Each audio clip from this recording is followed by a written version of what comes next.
కామారెడ్డి జిల్లా బాన్సువాడ పట్టణంలో వెంకటేశ్వర ఆలయంలో వైకుంఠ ఏకాదశి సందర్భంగా ఉదయం నుండి భక్తులు స్వామివారికి ప్రత్యేక పూజలు పల్లకి సేవ కార్యక్రమాలు నిర్వహించారు. ఈ సందర్భంగా ఆలయ ధర్మకర్త నరసింహరావు మాట్లాడుతూ ఉత్తర ద్వారం వెళ్లి వైకుంఠ దర్శనం చేసుకోవడం వల్ల వైకుంఠం ఏకాదశిగాను దివి నుండి భువికి దిగి వచ్చిన 3 కోట్ల దేవతలను గరుడ వాహనుడైన మహావిష్ణువు దర్శనానుగ్రహం ప్రాప్తించడం వల్ల ముక్కోటి ఏకాదశిగా ఈ పర్వదినం సంతరించుకుంది అని, ఉదయం నుండి స్వామివారికి ప్రత్యేక అభిషేకాలు, అర్చన, పల్లకి సేవ, గోపూజ కార్యక్రమాలు నిర్వహించినట్లు తెలిపారు. ఈ కార్యక్రమంలో ఆలీ కృష్ణ, నాగోల్గామ, మురళీకృష్ణ, ఉమ్మడి నాగేశ్వరరావు, రమేష్ తదితరులు భక్తులకు ప్రత్యేక ఏర్పాట్లు చేసినట్లు తెలిపారు.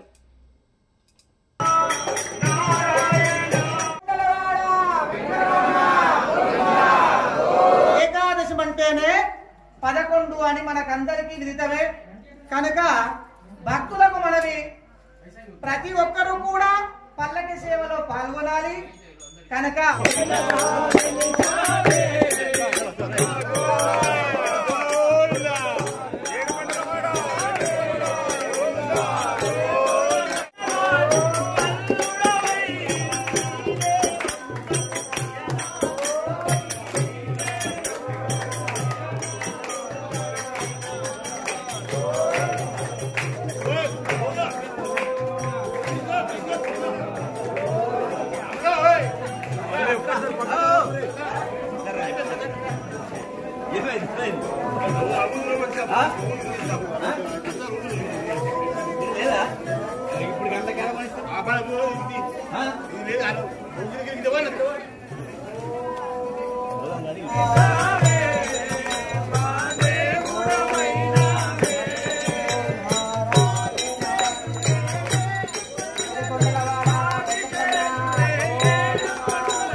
नाम ले लेंगे सब लोग।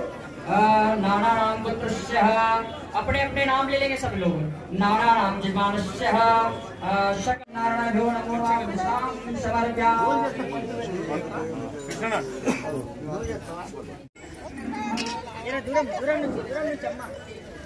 కోటి బ్రహ్మాండ నాయనికి గోవింద గోవింద.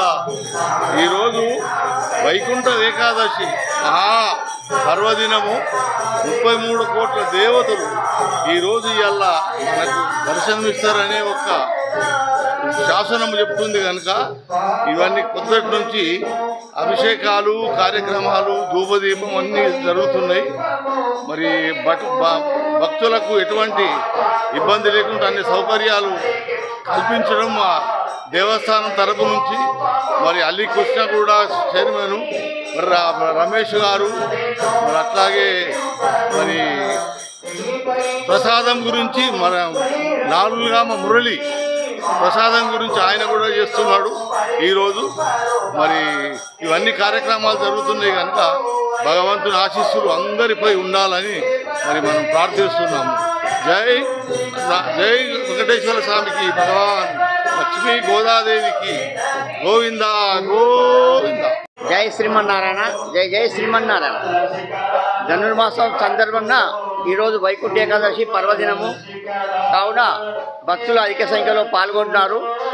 దీనికి పల్లకి సేవ కార్యక్రమం 5 గంటలకు స్టార్ట్ అయ్యి 6 గంటలకు జరుగుతుంది. కావున భక్తులు దీన్ని అన్ని ఏర్పాట్లు కూడా చేశాం భక్తులకు. జై శ్రీమన్నారాయణ.